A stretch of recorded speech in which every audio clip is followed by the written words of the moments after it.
The rain didn't fall, it attacked. It came down in heavy, sideways sheets, turning the cracked concrete of the Blue Ridge Parkway gas station into a mirror of swirling stormwater and distorted neon.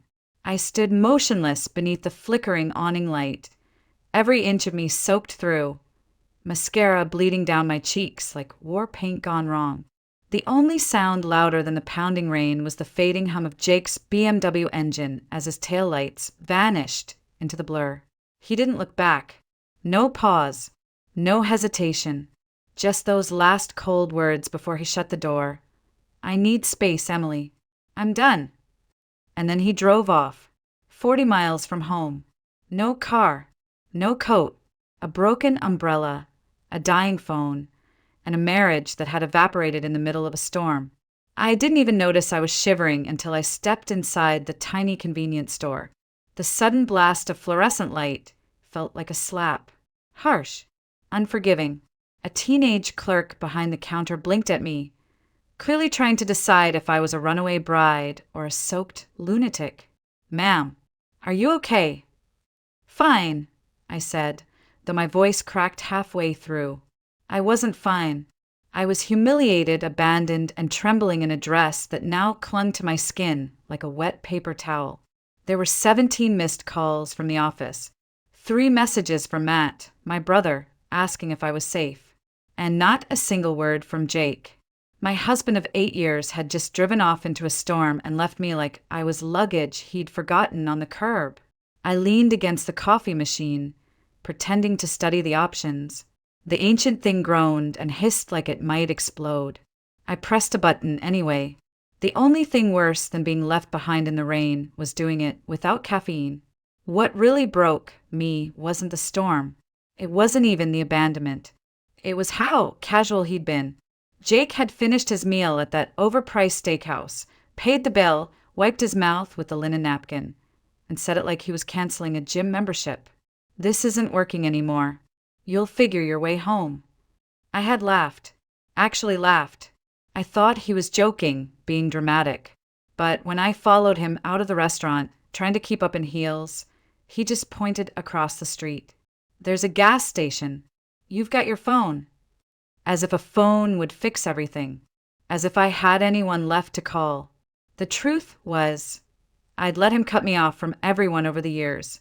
At first, it was subtle. He didn't forbid me from seeing my friends. He just always had something come up. A client dinner. A work emergency. He'd say things like, "You've been so tired lately, babe. Why don't we stay in instead?"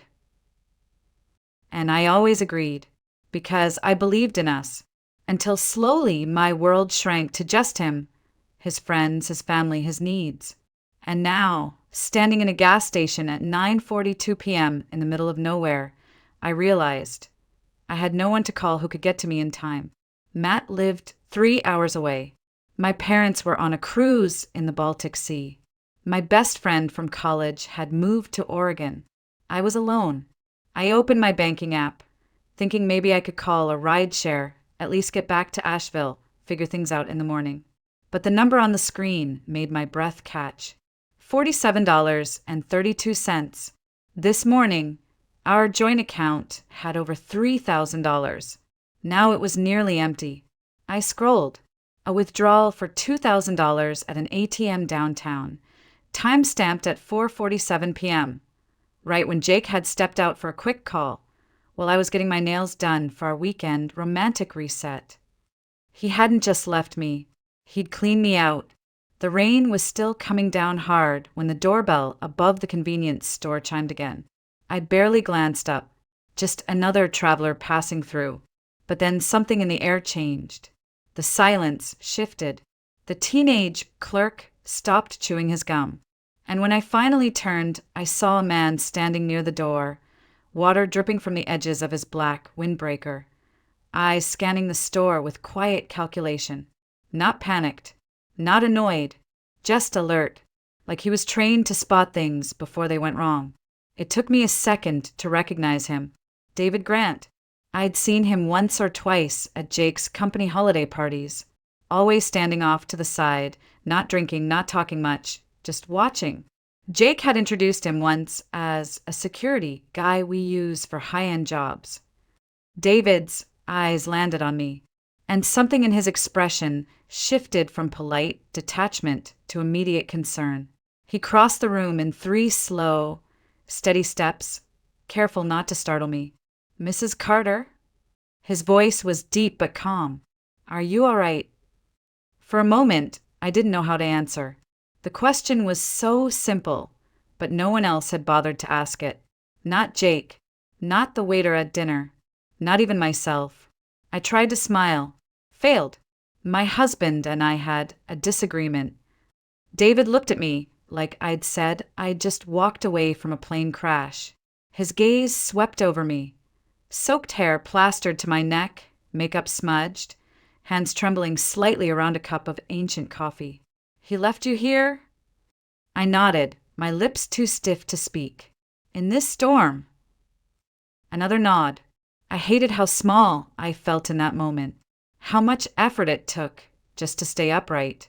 David's face tightened, but he said nothing. No gasps, no judgment. Just silence. Heavy. Protective. "Where do you need to go?" he asked finally. "Briarwood Hills," I whispered. "But I can't. My account's empty. I don't have a ride. And Jake," my voice cracked. I stopped.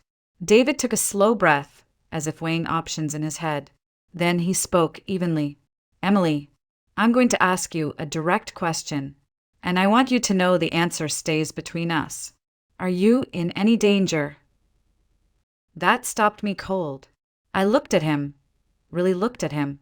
There was no pity in his eyes, just awareness, readiness, like he was already planning next steps in his head depending on what I said. "No," I said too fast. Then again, slower. "No, Jake's not violent, just cruel." David nodded once, like that confirmed what he already suspected. Then he surprised me. "I can give you a ride home. No strings, no expectations. You're alone right now. You shouldn't be." Something in my chest cracked open, not because of what he said, but because of how he said it. No insistence, no savior complex, just calm, competent concern. I hesitated. My entire marriage had trained me not to accept help without asking Jake first. But Jake wasn't here. Jake had driven away and left me in the storm like trash on the sidewalk. "Thank you," I said quietly.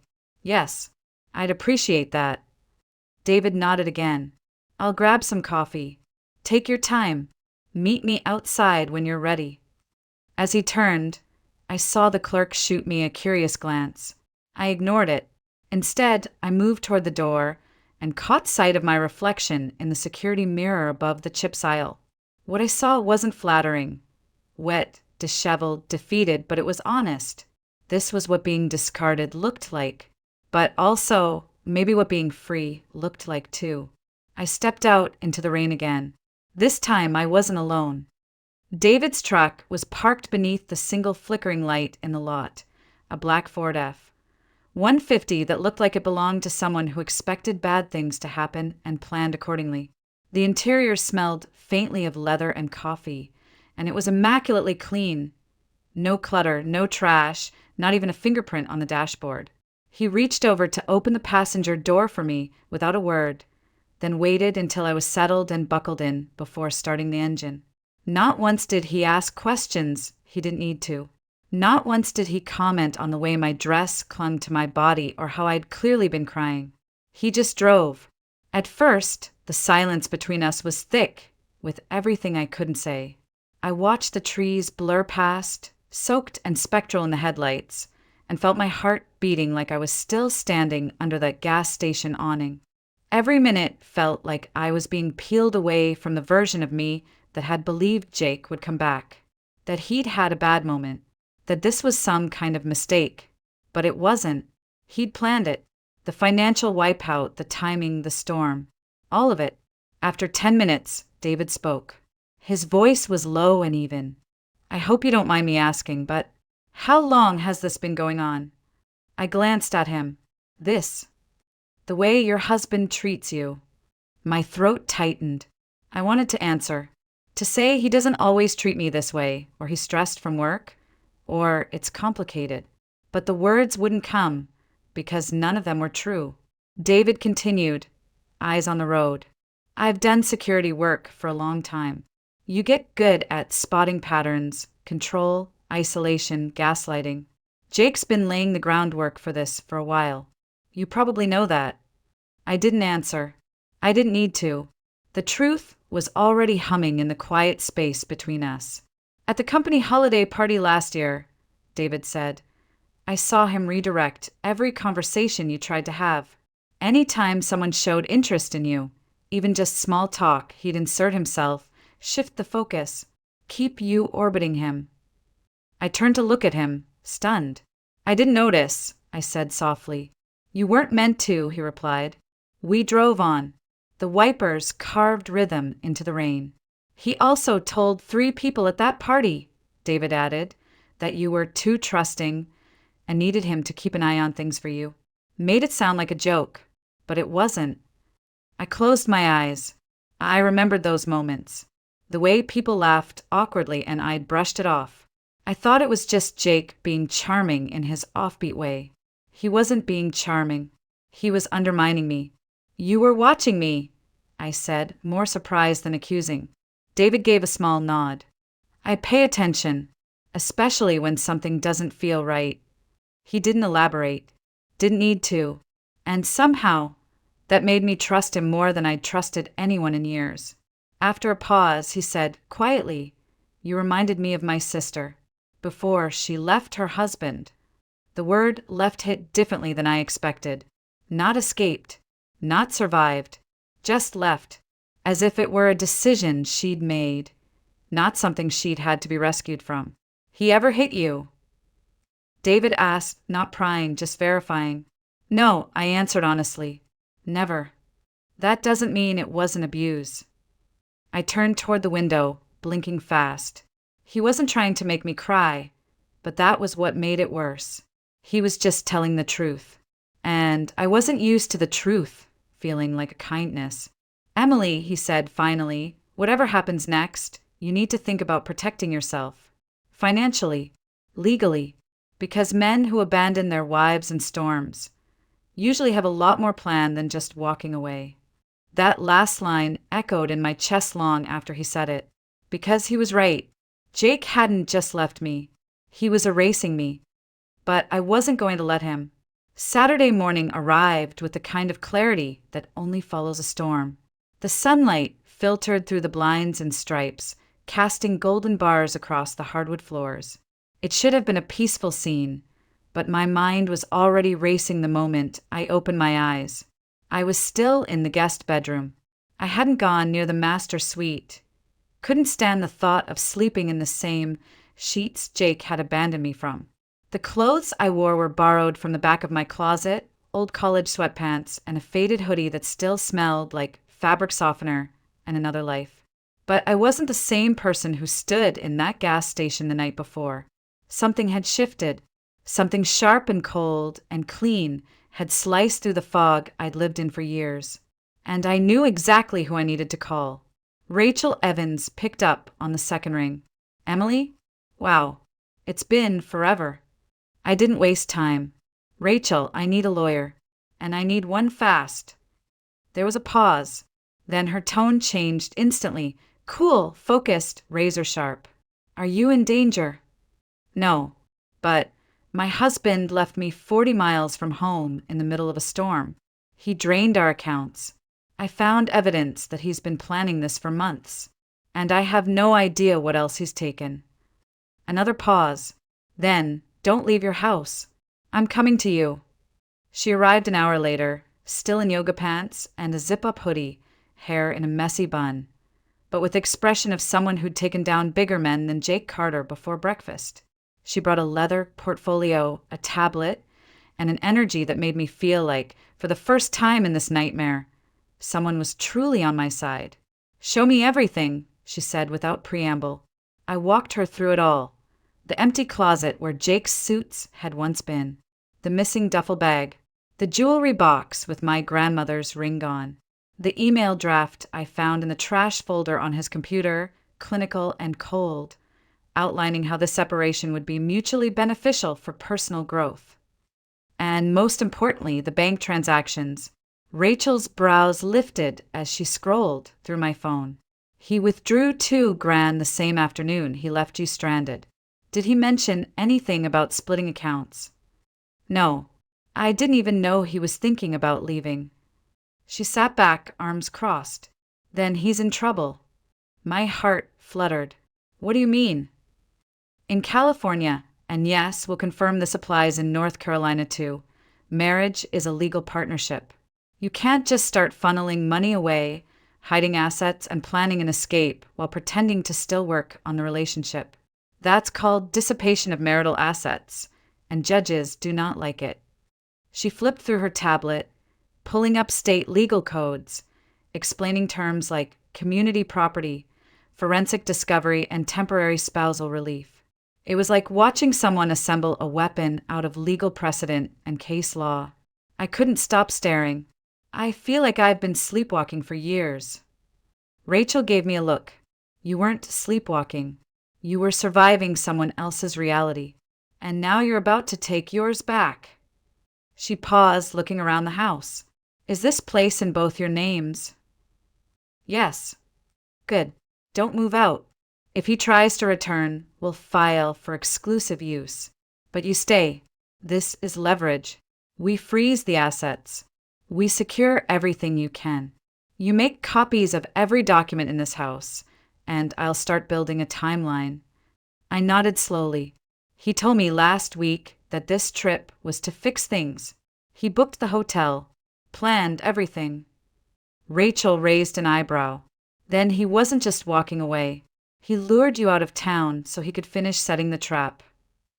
That truth landed like a punch. He hadn't just ended a marriage. He'd orchestrated a disappearance, mine. But I wasn't gone yet. And now I had someone who knew how to fight. Monday morning arrived like a spotlight, harsh, exposing, and impossible to ignore. I stood outside the Buncombe County Courthouse, spine straight, heels planted, flanked by Rachel on one side and Matt on the other. My brother wore a black jacket and a jaw locked so tight it looked like stone. Rachel had on a navy pantsuit and the kind of no-nonsense heels that said she wasn't here to negotiate, she was here to win. As for me, I wore the most professional outfit I owned.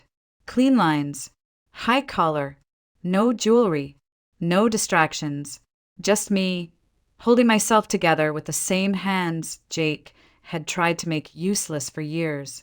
Are you ready? Rachel asked, her voice low. No, yes, I said. Inside, the courthouse buzzed with hushed voices and the dull clatter of shoes on tile. I spotted Jake before he saw me. He sat beside his attorney, a tall man with silver hair, custom tailoring, and the kind of polished arrogance that screamed retainer fee. Jake wore the same Rolex he swore he'd pawned last year to pay off business expenses. His face was composed, clean-shaven, calculated. And when he saw me, he smiled, like none of this was real, like we were two adults resolving a misunderstanding, not adversaries in a legal war. He'd started the night he left me in the rain. Don't look at him, Rachel whispered as we took our seats. Every glance is an invitation. You're not here to talk. You're here to win. The judge entered, Honorable Margaret Chin, stern, concise, with a reputation for cutting through theatrics like a scalpel. I liked her instantly. The hearing began. Rachel stood first, presenting our emergency petition to freeze all marital assets, grant me exclusive use of the home, and secure immediate temporary support. She walked the court through the timeline, Jake booking the reconciliation trip, Jake draining $2,000 from the joint account hours before dinner, Jake abandoning me 40 miles from home with no transportation, no cash, and no notice. Then she submitted the email draft. Even Jake's lawyer shifted in his seat. Rachel spoke with surgical precision. Calm, controlled, ruthless. When it was their turn, Jake's attorney attempted to soften the blow. Your Honor, this was a mutual decision. My client acted out of emotional distress. There was no financial intent to defraud, merely poor timing. The withdrawal was standard business usage, and the departure was a result of a reconcilable marital strain. Judge Chin didn't blink, and yet he left her without funds, without warning, and without means of transportation in inclement weather. "Do I have that right, counselor?" Jake's lawyer tried to redirect. Judge Chin shut it down. "Answer the question." There was a beat of silence. Then Jake stood up.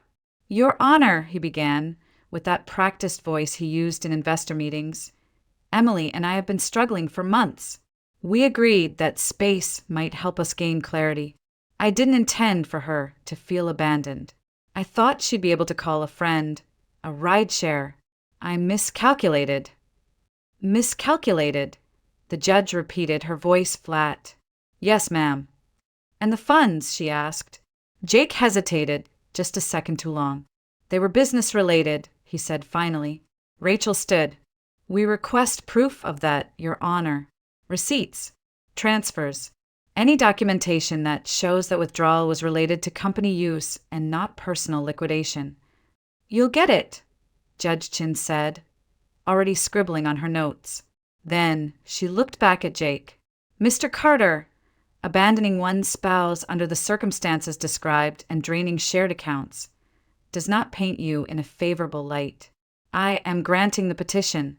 All joint assets are frozen pending forensic review. Mrs. Carter will retain use of the marital residence and receive temporary spousal support in the amount of $4,000 per month until we determine the full financial picture." Jake's composure cracked for a brief second, just enough for me to see the flicker of rage behind his eyes. Good. He thought he was going to walk away with everything. The money, the house, the version of the story he'd been telling everyone. But today, for the first time, he was being held accountable. And I wasn't the woman who used to make excuses for him anymore. Jake called that same night. I let it ring 4 times before answering on speaker, with Matt seated across the room, arms folded, watching like a hawk. "Emily," Jake's voice came through the phone, tight and rehearsed. "What the hell do you think you're doing?" "No hello. No pretense. I'm exercising my rights," I said calmly. He exhaled sharply. "You had to humiliate me? In court? In front of my attorney, my investors? Do you even realize the damage you've done?" "You mean the damage you did?"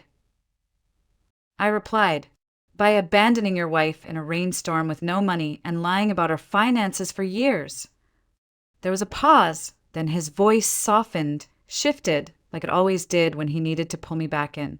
"Look, we both made mistakes. I'll admit I didn't handle things well. But dragging this through court isn't going to help either of us. You're angry, I get that. Let's meet somewhere. Talk things through like adults. Leave the lawyers out of it." Matt made a slicing motion across his throat.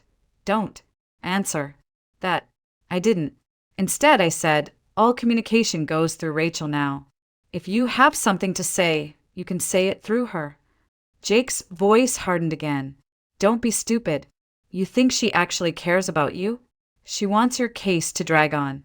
She gets paid more the longer this takes. You really think she's helping you?" I stared at the phone. At the image of him, I could still conjure, without effort, the suit, the charm, the condescension. "She's helping me more than you ever did." "Emily," he said, that dangerous softness returning, "this doesn't have to be ugly." "It already is," I replied. "And I didn't make it that way. You did." Click. I placed the phone face down on the coffee table. My hands were steady. My voice had held, but my heart was pounding in my ears. "You handled that like a champ," Matt said. "Didn't flinch. Didn't let him in. I'm impressed." "I used to fall for that voice," I admitted. The way he twisted everything to sound like I was overreacting or misunderstanding or being emotional. Matt's face darkened. "That's not charm. That's manipulation." He was right, but Jake wasn't done. The next afternoon, someone rang the doorbell. Matt checked the peephole first, then groaned. "Oh, for Emily." It's your mother-in-law. I didn't need to ask which one. Linda Carter, polished as ever, wrapped in a trench coat like she'd just stepped out of a country club commercial. In her hands, a box of cookies. You sure you want to open that door? Matt asked. I paused, then opened it, but left the chain on. Emily, sweetheart, Linda said in her softest, most matriarchal tone. I was just passing through and thought I'd drop these off. Your favorite, the lemon almond ones. I don't think this is a good time, Linda, I said, voice neutral. She smiled, tight and strained. I understand things are tense, but we're still family. We love you. Rob made some mistakes, yes, but this legal situation? It's hurting everyone. There it was. Not even 30 seconds in, and the guilt trip had already begun. He hurt himself, I replied. I'm just responding. Linda glanced past me into the house. This isn't who you are, Emily. You've always been level-headed, reasonable. This vendetta doesn't suit you. I almost laughed. Holding someone accountable isn't a vendetta. It's self-respect. She sighed. Think about Tyler's college fund, Rob's employees, his reputation. If you take this too far, it could destroy everything. I stared at her. The woman who had once called me family was now reminding me how inconvenient I'd become. Not once did she say what Jake did was wrong. Not once did she ask if I was okay. I'm protecting myself, I said. Something I should have started doing a long time ago. I just thought maybe you didn't need all that money, she said quietly. You're smart, independent. You'll bounce back. And Jake won't. Her smile cracked. I closed the door. Matt looked at me, eyebrows raised. That was like watching a lioness ignore a chihuahua. I managed a weak laugh, but inside, something much stronger than laughter was rising. Resolve. They were going to push. Jake, Linda, their lawyer, maybe even mutual friends. But I'd crossed a line I could never uncross. And for the first time, I wasn't afraid of who that made me. 3 weeks later, the truth arrived, not as a rumor or suspicion, but as a thick folder laid across my kitchen table by Rachel herself. Sit down, she said, lips curled in something that resembled a smile, but not quite. It was the look of a lawyer who had just found the knife someone used to stab her client in the back, complete with fingerprints and a signed confession. What you're about to read, she said, tapping the folder, is going to make your blood boil. But it's also going to put you in the strongest negotiating position I've seen in years. I sat. The top page was an executive summary from the forensic accountant she'd hired. One phrase jumped out immediately. Undisclosed marital assets exceeding $12.4 million. I blinked. He always said the business was barely staying afloat, I whispered. Rachel nodded grimly. Turns out Carter Design and Build wasn't just doing okay. They secured a state contract 3 years ago, $40 million over 5 years for infrastructure renovations. And that's just the surface. She flipped the pages. I saw property deeds, investment accounts, wire transfers to offshore holdings in the Cayman Islands, and 2 shell companies registered under names I didn't recognize until I saw the initials. SB, Sophie Blake. He wasn't just hiding money. He was building a future without me. There's a house in Arizona, Rachel said, turning the page. Bought in cash. A condo in Miami under a shell corporation. A Tesla registered to a company Sophie opened last year. And guess who paid the insurance on it? My throat tightened. Let me guess. Your joint checking account. I felt something in my chest snap, not break, not shatter, but sever. The last frayed string, holding me to the fantasy of who Jake had once been. It gets worse, Rachel added. He's been preparing for this for over 2 years. Timing purchases around when you were less likely to check the accounts, hiding documents in encrypted cloud storage, and, get this, drafting a full asset separation agreement under your name. Forged. My jaw clenched. He forged my signature. Tried to. It wouldn't have held up in court, but if you hadn't contested the divorce, if you'd agreed to mediation quietly, he would have slipped it through. I stared at the pages, feeling heat rise in my chest. This wasn't just betrayal. It was strategic, calculated theft. He thought I'd roll over, I said. Rachel leaned back. Because he trained you to. She wasn't wrong. We spent the next hour building a response. By the time we were done, Rachel had drafted a counterproposal so precise, so unflinching, that even I flinched reading it. That Monday, we walked into the downtown firm where Jake and his attorney were waiting. All cool air conditioning and cold espresso in glass tumblers. Jake stood when I entered. He looked thinner, paler, like the stress had started gnawing at the edges. Emily, he began, that soft voice back in play. I think we can resolve this amicably if we both. I raised my hand. Save it. Rachel placed our file on the table. This is our position. Full disclosure of all assets. A 50-50 division of everything acquired during the marriage. Plus retroactive spousal support and full legal fees covered by Mr. Carter. Jake's attorney scoffed. That's outrageous. Rachel smiled politely. It's law. They offered a counter. $200,000. A non-disclosure agreement. The Pinewood Hills house. I almost laughed. Jake had spent 2 years stealing millions, and now he wanted to buy my silence with barely enough to cover a year's rent in Asheville.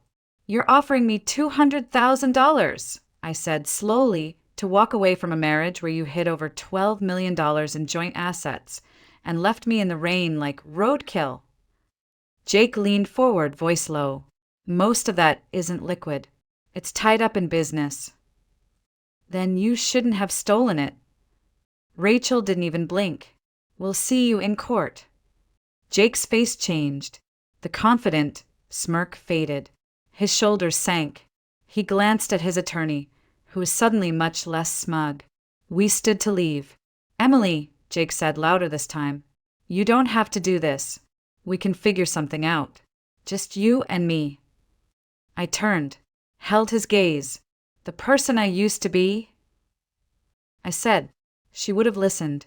She would have negotiated. But she drowned in a gas station parking lot 3 weeks ago. And this version of me? She doesn't take crumbs. The final hearing was brief, clinical, and brutal. Judge Chin read the ruling with the precision of a surgeon. Jake Carter was found guilty of concealing marital assets, forging financial documents, and attempting to defraud his spouse. The court awarded me 60% of all declared and discovered assets, full ownership of the marital residence, and an additional $500,000 in punitive damages. Jake didn't say a word. He sat with his lawyer, face pale, hands clasped tightly in his lap. When the judge declared the ruling final and binding, he didn't even flinch. Just stared straight ahead like if he didn't move, maybe none of it would be real. But it was. And it was over. Rachel and I walked out of that courthouse into bright spring sunlight. The world hadn't changed, but I had. 3 weeks later, the checks cleared. The house was mine officially. His name stripped from the deed. The mortgage paid off by court order. The title transferred into mine, and mine alone. The first thing I did, repainted the front door. Forest green. The color of peace. The color of new beginnings. Then I called Matt. I want to talk about the nonprofit, I said. He laughed. I was wondering when you'd bring that up again. We sat on my back porch for hours that night, brainstorming. Not revenge, not bitterness, just a mission. To create a fund for women leaving controlling or financially abusive relationships. A way out, legal help, housing, a voice. We called it Project Rainlight, because that's when I was reborn. In the rain, left behind, alone, and then picked up, not just by a bodyguard, but by the version of myself I didn't even know was waiting. David, my former bodyguard, now friend, joined as head of security and logistics. Rachel offered free legal consultation for first-time clients. Matt set up the tech infrastructure. We launched quietly but confidently. No headlines, no big PR push. Just story after story of women escaping, surviving, reclaiming. One afternoon, a letter arrived. No return address. Inside was a photo. Jake, looking haggard, standing outside a rental property in Scottsdale. Scribbled across the back were 6 words. You were never supposed to win. I almost threw it away, but instead, I slipped it into the file marked legal closed. Because it was. He was the storm, but I'd learned how to dance in it. 6 months later, Project Rainlight received its first state grant. We expanded into 3 counties, hired for more attorneys, and opened our first transitional housing unit. On the wall inside that small white building is a frame, my original court order. Not to brag, not to gloat, but to remind every woman who walks through that door, you don't need to be fearless, you just need to be done.